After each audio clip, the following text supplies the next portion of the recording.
Breaking news చూస్తున్నాం. Dubai జబల్ Ali ఏరియాలో వరుసగా పేలుళ్లు సంభవించాయి. ఈ జబల్ అలీ అనేటువంటి ఈ ఏరియా ఇండస్ట్రియల్ ఏరియా దుబాయ్లో.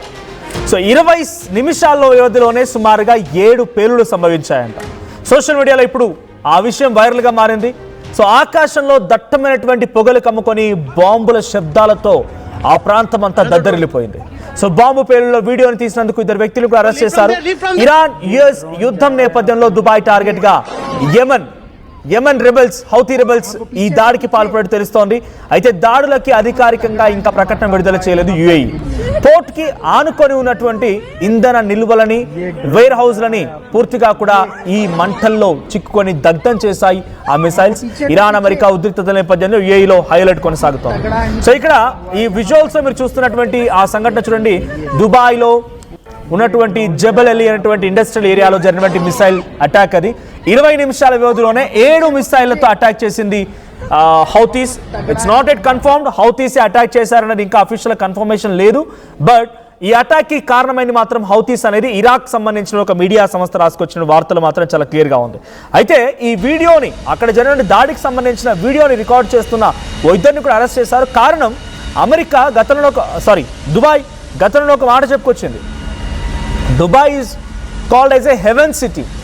ఒక స్వర్గధామంగా చెప్తూ ఉంటారు దుబాయ్ నగరాన్ని. అటువంటి ప్రాంతంలో ఈ దాడులు జరుగుతున్నాయన్నప్పుడు ఇన్వెస్ట్మెంట్స్ పోతూ ఉన్నాయి, ఇంపోర్ట్స్ ఎక్స్పోర్ట్స్ బిజినెస్ తగ్గిపోతోంది, ఇన్ఫ్రాస్ట్రక్చర్ దెబ్బతింటోంది. అక్కడ ఉండవలసిన వాళ్ళు మొత్తం వేరే ఆల్టర్నేట్గా సింగపూర్ వైపు బయలుదేరిపోతున్నారు. ఇలాంటి ఆల్టర్నేటివ్ ఆప్షన్స్ క్రియేట్ అవుతున్నాయి. కాబట్టి దుబాయ్లో ఏదో జరుగుతోంది, అన్స్టెబిలిటీ ఉంది, అస్థిరత కొనసాగుతోంది, ఏదో హైలైట్ కొనసాగుతుంది. బాంబులు పడుతూ ఉన్నాయి, ప్రాణాలు పోతూ ఉన్నాయి, ఇన్ఫ్రాస్ట్రక్చర్ దెబ్బతింటుంది, హాస్పిటల్స్ కుప్పకూలిపోతున్నాయి, టూరిజం దెబ్బతినిపోతోంది, హోటల్స్ అన్ని పగిలిపోతున్నాయి, ఎయిర్పోర్ట్ల మీద దాడి జరుగుతోంది, అంతా ధ్వంసమవుతోంది అనేటువంటి ఇటువంటి వార్తలు సో ఇన్వెస్ట్మెంట్స్ని, జరుగుతున్నటువంటి ఆ పరిణామాల్ని దెబ్బతీస్తోంది. కాబట్టి దుబాయ్ ఒక డెసిషన్ తీసుకుంది. ఏదైనా సరే దుబాయ్లో ఎటువంటి అటాక్ జరిగినా సరే, ఏం జరిగినా సరే, ఆ వీడియోలు చిత్రీకరించి సోషల్ మీడియాలో పెట్టడం కానీ, వీడియోలు చిత్రీకరించడం కానీ ఒక బిగ్గెస్ట్ క్రైమ్గా భావిస్తోంది దుబాయ్ గవర్నమెంట్. అందుకే ఎవరైనా వీడియోలు తీస్తే వాళ్ళని వెంటనే అరెస్ట్ చేస్తోంది. సేమ్ రాత్రి జరిగినటువంటి ఆ దాడిలో కూడా మిసైల్ పడ్డటువంటి ఆ సిచ్యువేషన్ చూసి, ఆ నల్లని పొగలు కమ్ముతున్నటువంటి ఆ సిచ్యువేషన్, ఆ మిసైల్ దాడిని, ఆ శబ్దాలను వినిపించడానికి ఒక వ్యక్తి వీడియోలు తీస్తూ ఉంటే, ఇద్దరు వీడియోలు తీస్తూ ఉంటే ఆ ఇద్దరిని అరెస్ట్ చేసి పోలీస్ అదుపులోకి తీసుకున్నారు. Because they don't want to exhibit, దాన్ని అక్కడ జరిగిన పరిణామాలని ఎగ్జిబిట్ చేయడానికి దుబాయ్ ఏమాత్రం సిద్ధంగా లేదు అనేటువంటి నినాదం ఇవ్వడం కోసమే ఇటువంటి పరిణామం. అయితే ప్రజెంట్ దుబాయ్లో 20 నిమిషాల్లోనే 7 అటాకులు జరిగాయనే చిన్న విషయం ఏం కాదు. ఒకసారి ఆ అటాక్ సంబంధించిన విషయాలు చూద్దాం.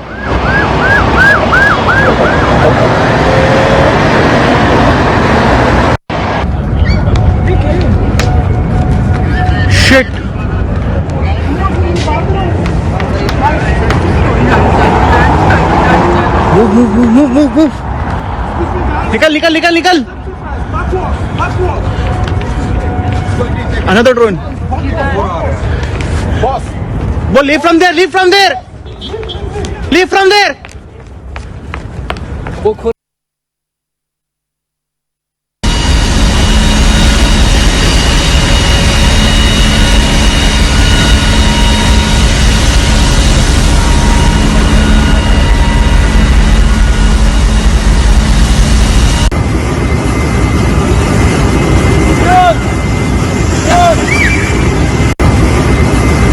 ये ड्रोन जा रहा है, आप लोग देखिए। भागो, पीछे बहुत तगड़ा ही धमाका हुआ है यहाँ बहरीन में। देख लीजिए, ये ड्रोन जा रहा है, आप लोग देखिए।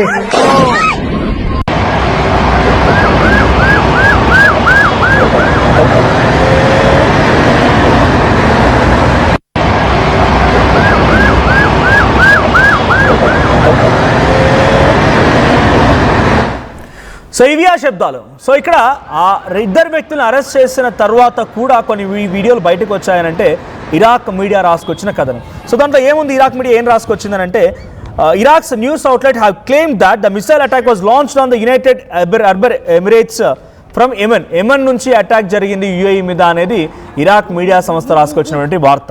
So the ongoing US Iran war నేపథ్యంలో ఈ ఒక యుఏఈ డెఫినెట్గా అమెరికాకు సపోర్ట్ చేస్తున్న భావనలో మొదటి నుంచి ఇరాన్ ఉంది. మరి ఇరాన్కి దుబాయ్ అటాక్ చేయలేదు కదా, ఎమెన్స్ అటాక్ చేశారు కదా అంటే ఎమెన్స్లో ఉన్నటువంటి Houthi rebels they are nothing but the Iran's proxy country. So Emirati media అనేటువంటి ఒక మీడియా సంస్థ నుంచి వచ్చినటువంటి కథనం ఇది. So NSA thermal imagery meanwhile indicating a fire erupted at a warehouse adjacent to the port that was used for fuel storage and transfer. So అక్కడ near by అటువంటి fuel storage పై కూడా దాడులు జరిగాయి. భయంకరమైన మంటలు కక్కుతూ భయంకరమైనటువంటి నల్లని పొగల ప్రాంతం అంతా విస్తరించాయని రాసుకొచ్చింది. No casualty or damage figures from the incident were immediately available. అక్కడ జరిగినటువంటి మరణాల సంఖ్య కానీ గాయపడ్డ వారి సంఖ్య కానీ ఏదైనా ఫిజికల్ డ్యామేజ్ రూపంగా ప్రాపర్టీ వాల్యూ కానీ ఇంకెక్కడ కూడా అఫీషియల్ అనౌన్స్ చేయలేదనేది దీంట్లో చెప్తున్నారు. సో సోషల్ మీడియాలో సర్క్యులేట్ అవుతున్న ఈ వీడియోలు ఇప్పుడు దుబాయ్పై అటాక్ జరిగిందనడానికి ఒక నిదర్శనంగా ఉంది. కానీ దీని తాలూకు ఎటువంటి అఫీషియల్ నోట్ కానీ అటు దుబాయ్ నుంచి లేదు, ఇటువైపు యెమెన్ హౌతీల నుంచి కూడా లేదు. ఇకపోతే జబల్ అలే లొకేటెడ్ రఫ్లీ 25 miles to the south west of Dubai city centre. Jebel Ali అనేటువంటి ఈ ఇండస్ట్రియల్ ఏరియా 25 కిలోమీటర్ల దూరంలో ఉంటుందట సౌత్ వెస్ట్ దుబాయ్ సిటీకి 25 కిలోమీటర్ల దూరంలో ఉంటుంది. It is the home to the artificial palm Jebel Ali and a free trade zone next to the world's largest man made harbour. So international shipping can flow freely. Jebel Ali అనేటువంటి industrial ఏరియాకి సమీపంగా ఒక port కూడా ఉంది. So ఆ port దగ్గర నుంచి రకరకాలుగా ఇంపోర్ట్ అండ్ ఎక్స్పోర్ట్ జరుగుతూ ఉంటాయి. దీంతో పాటుగా artificial archipelago palm jalebi, so free trade next zone. So ఇవన్నీ కూడా ఒక కీలకమైన ప్రాంతం అని చెప్పడానికి దాని గురించి డిస్క్రైబ్ చేసిన మాటలు ఇవన్నీ కూడా. సో జబల్ అలీ అనేటువంటి ఈ ప్రాంతం చాలా కీలకమైంది. నియర్ బైలో ఒక పోర్ట్ కూడా ఉంది. ఆ పోర్ట్ ద్వారా ఇంపోర్ట్స్ ఎక్స్పోర్ట్స్ జరుగుతూ ఉంటాయి. ఒక ఆయిల్ రిజర్వ్ ఫ్యాక్టరీ ఉంది, ఆయిల్ రిజర్వ్ సంబంధించినటువంటి ఫ్యాక్టరీ ఉంది. ఇంకొక నియర్ బైలో ఇంకొక బిగ్గెస్ట్ ఇండస్ట్రీ ఉంది. ఇవన్నీ కూడా ఇప్పుడు ఖాళీ బూడిదైపోయే మంటల్లో చిక్కున్నాయనేది దీని ద్వారా క్లియర్గా అర్థమవుతుంది. The UAE has been on high alert throughout the US-Iran war, given that it has been a frequent target of Tehran's retaliatory strikes on US allies in the region. So మేము ఎప్పుడు కూడా టార్గెట్ అవుతామనేది ముందుగానే Dubai భావించిందట. ఆ విషయాన్ని కూడా ఆ అంశంలో ప్రస్తావించారు. సో ఎప్పటికైనా మేము టార్గెట్ అవుతాం బికాస్ యుఎస్ అమెరికా వార్ జరుగుతున్న పరిణామాలలో డెఫినెట్గా ఆ రిటిలియేషన్లో భాగంగా అమెరికాపై డైరెక్ట్ అటాక్ చేయలేక మేమే వాళ్ళ టార్గెట్ అవుతామనేది మాకు మొదటి నుంచి కూడా తెలుసు అనేది ఆ వార్తలో రాసుకొచ్చిన అంశం. సో దుబాయ్ కూడా బహుశా అదే భావిస్తూ ఉంటుంది. The haven city is now become a big city of Iran's target continuously with missiles. So మిసైళ్లతో కంటిన్యూస్గా దాడి చేయడానికి ఒక హెవెన్ సిటీ ఇప్పుడు ఒక టార్గెట్ అయిపోయింది ఇరాన్ దేశానికి అనడానికి ఒక బిగ్గెస్ట్ ఎగ్జాంపుల్ ఇది.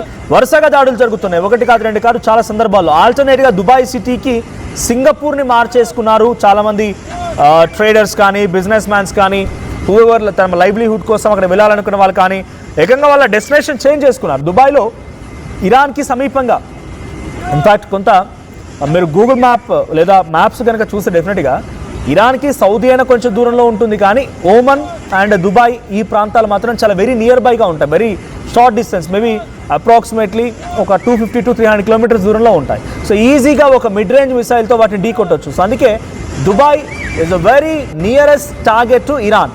సో డైరెక్ట్గా అమెరికాపై అటాక్ చేయకపోయినా అమెరికాకు సంబంధించినటువంటి మిత్రత్వంలో ఉన్నటువంటి దుబాయ్పై అటాక్ చేయడం మాత్రం చాలా తేలికపాటి, అందుకే అటాక్స్ జరుగుతూ ఉన్నాయి. సో చాలామంది ఏమంటున్నారంటే, ఇక్కడ కామెంట్ చూశాను, నేరెళ్ళ గిరిప్రసాద్ గారు అంట ఫేక్ అని కామెంట్ చేశారు. నేనేమంటున్నానంటే ఇఫ్ ఎట్ ఆల్ పాసిబుల్ మీరు ఒకసారి కనుక మా స్మార్ట్ ఫోన్ చేతిలో ఉంటే గూగుల్లో ఒక టైప్ చేయండి, 7 blasts in 20 minutes video shows explosion in Dubai amid Iran war. So at least ఈ టైప్ చేయండి, 7 blasts in 20 minutes అని టైప్ చేయండి. డెఫినెట్గా మీకు దానికి సంబంధించిన news articles, international news articles అన్నీ కూడా వచ్చే అవకాశం ఉంది. సో ఈ వీడియోస్ ఎందుకు వైరల్ అవ్వడం లేదు అని అంటే, దుబాయ్లో జరిగేటువంటి అటాక్ సంబంధించి వీడియోస్ వైరల్ అవ్వకపోవడానికి, సోషల్ మీడియాలో సర్క్యులేట్ అవ్వకపోవడానికి ఒకే ఒక రీజన్, జస్ట్ అక్కడ జరిగినటువంటి సంఘటన కనుక పబ్లిక్లోకి తీసుకువెళ్తే దుబాయ్ సిటీ పైన ఒక దురభిప్రాయం ఏర్పడుతుంది. దుబాయ్లో సేఫ్టీ కాదు అనే భావన పబ్లిక్లో కలుగుతుంది. కాబట్టి అలా కలగకుండా ఉండాలి అన్నప్పుడు డెఫినెట్గా ఇటువంటి వీడియోస్ సర్క్యులేట్ చేయకూడదు.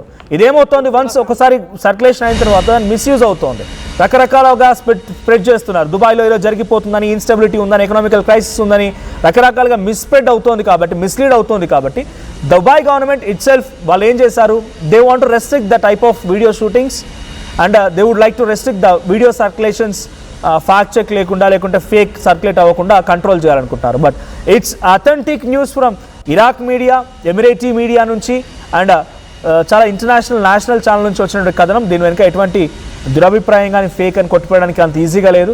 ఆర్టీ 1కి 4 సార్లు ధృవీకరించుకున్న తర్వాతనే ఈ వార్తను మీకు ప్రచురిస్తోంది. సో ప్రజెంట్ దుబాయ్ జబెల్ అలీ అనేటువంటి ఆ ఇండస్ట్రీ ఏరియాపై జరిగినటువంటి అటాక్ 20 నిమిషాల్లో 7 మిసైళ్లు దూసుకొచ్చి చాలా భయంకరమైనటువంటి విధ్వంసాన్ని సృష్టించాయి. ఇప్పటివరకు క్యాజువాలిటీస్ కానీ వాళ్ళకి హెల్త్ రిస్క్ కానీ ఎటువంటి విధంగా అనౌన్స్ చేయలేదు. దీనికి ఎవరు కూడా క్లెయిమ్ చేయలేదు మేమే అటాక్కి కారణం అని చెప్పి. బట్ దీని వెనుక పక్కాగా హౌతీలు ఉన్నారనేది, హౌతీల వైపు నుంచే అటాక్ జరిగింది, యెమెన్ దేశం నుంచి అటాక్ జరిగింది అనేది పలు ఇంటర్నేషనల్ మీడియా కథనాల్లో వస్తున్నటువంటి వార్త. సో దుబాయ్, ఇరాన్ ఇవన్నీ కూడా ఇప్పుడు ఒక ఈజీ టార్గెట్గా ఒకరిపై ఒకరు భావిస్తున్నారు. వీళ్ళు డిఫెన్స్లోనే ఉన్నారు. గల్ఫ్ కంట్రీస్ అన్నీ కూడా ఏ క్షణమైనా వీళ్ళు కూడా యుద్ధంలోకి దిగుతారా అని అనుమానం కలుగుతూ ఉన్నప్పటికీ ఇప్పటివరకు అది డిఫరెన్స్లోనే ఉన్నారు.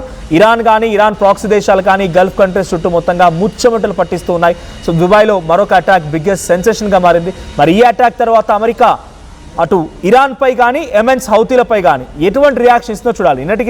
నిన్న భారత్ జెండాతో కూడినటువంటి ఎంఎస్వి ఫైజో ఒలేవియా అనేటువంటి ఒక నౌకపై కూడా హౌతీలు అటాక్ చేశారు. ఆ భారతీయులు 14 మంది దాంట్లో ఉన్న వాళ్ళందరినీ కూడా పూర్తిగా సురక్షితంగా కాపాడినప్పటికీ ఆ కార్గో షిప్ మాత్రం పూర్తిగా మునిగిపోయింది.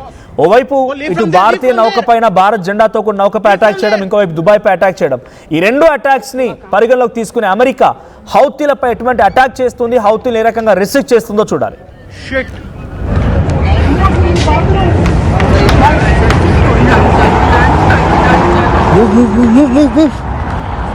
निकल निकल निकल निकल another drone boss go leave from there वो खोला काउंटर खोला है